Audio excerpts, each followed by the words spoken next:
Another viewer question from Michel Bussière. If the Montreal Canadiens secure the first overall pick, do you foresee the possibility of Shane Wright asking the Canadiens not to draft him? Wow. And could there possibly be a better first overall draft choice in the draft this year? I mean, maybe we don't have to focus so much on the second part, because I know when we talked about Shane Wright the last time, we only could go off of the little bit that we've seen. We're kind of busy following the train wreck of a Montreal Canadiens season. But we should definitely talk about the possibility, if it's even a thing, which I don't even think it is, if Shane Wright would even think about the Habs, about asking the Habs not to take him first overall. I mean, I can't imagine, these young guys coming up with that type of thinking unless, things have changed dramatically from my years in 76 when I was told I was going to be drafted in the first round. And I mean, bottom line for young kids is like, I want to play in the NHL. I'll do whatever I can do to play in the NHL. And no matter where I go, I mean, let's face it. I wish a certain degree that I maybe didn't get drafted by the Washington Capitals unless I wanted to, set the lead for the worst plus minus in the league at that time. But I just wanted to play, and I wanted to have an opportunity to help a team and do what you did best to get yourself there. And I would find it really, really hard to understand that a kid that's going to be drafted to play in the NHL is giving any consideration to, unless you're Eric Lindros, where I want to play. And, the bottom line for me is these kids, usually first rounders, have their heart in the right place. They want to contribute. They want to show what they're capable of doing.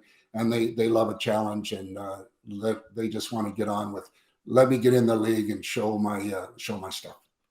And the majority of the time, the first overall pick goes to a team that's been having a lousy few years.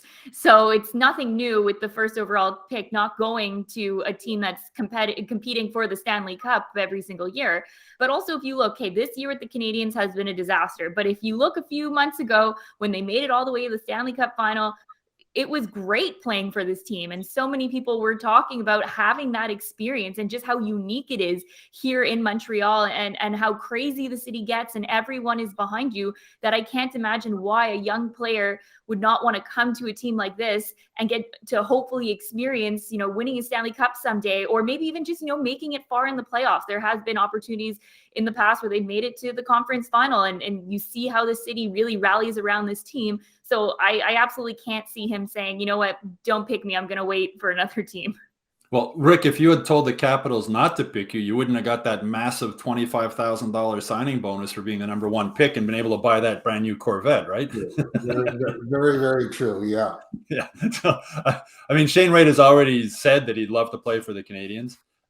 He's not Eric Lindros, as Rick said. He's not the generational talent or he's not Mario Lemieux, who refused to put on the Penguin sweater when they drafted him, or, and the way things are going, the way he's playing this season, there's no guarantee Shane Wright's going to be the number one pick. His stock has been dropping this season. So, yeah, he's going to go wherever they pick him. As I said, he's already mentioned he'd like to play for the Canadiens. If you're a young guy and you're looking to get to the NHL quick, the best way to do that is on a team that's not very good. The Canadiens are the worst team in the NHL. Having said that, I think they've learned by rushing their first-round picks into the NHL that it doesn't necessarily work. So, no, if Shane Wright gets drafted by the Canadiens, he'll be up on the stage putting the Canadiens sweater on and be very happy, and his signing bonus will be a lot more than $25,000. Also, I understand that the Canadiens over the last few months, they've gone through a pretty turbulent time with the front office stuff and everything drafting, and obviously the product on the ice. But this is still the Montreal Canadiens. This is still the most illustrious franchise in the history of the NHL. One of the most illustrious franchises in the history of sport.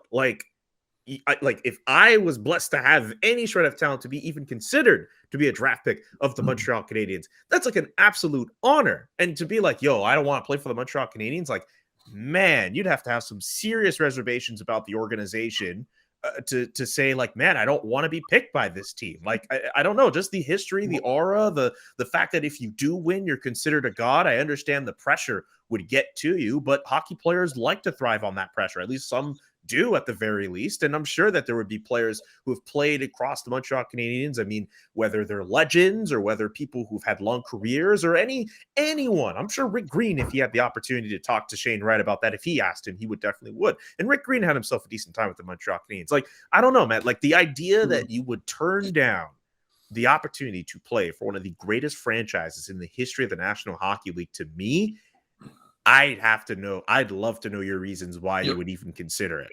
Personally. You bring up an interesting point, though, Julian, because old guys like me remember the glory days of the Canadiens. Rick was part of it. But for an 18-year-old kid, the Canadiens have been horrible, basically, since they were born, apart from last season when they somehow made it to the Stanley Cup final. So I agree. I don't know if the young kids look at the Canadiens the same way that older guys like me do.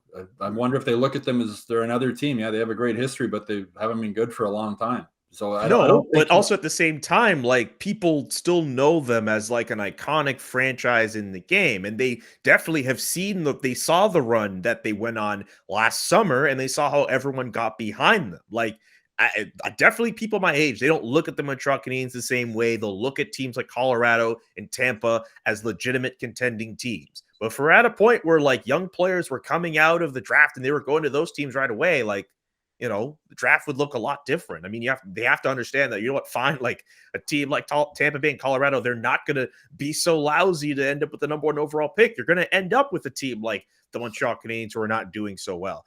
And I think there are worse places for you to end up if you're the number 1 overall pick. Not to mention, even the Canadiens as they are right now, it is not a guarantee they end up with the number 1 overall pick. Ask Detroit during that year where we ended up in the pandemic, how their year went and where they ended up. But also, counterpoint to that, ask them about the player that they ended up with at 4th overall. I believe that draft was Lucas Raymond they ended up with. I think another year they ended up 4th overall. They got Moritz Seider. I may have crossed those two, but the point is, you could also not get the 1st overall pick and get somebody else who's really good at 3 or 4 overall. Again, I apologize if I crossed up the draft years for both Lucas Raymond and Moritz Seider, but the Red Wings got both. If you finish last in the NHL, I believe your odds are 17% of getting the number 1 pick. It's far from guaranteed.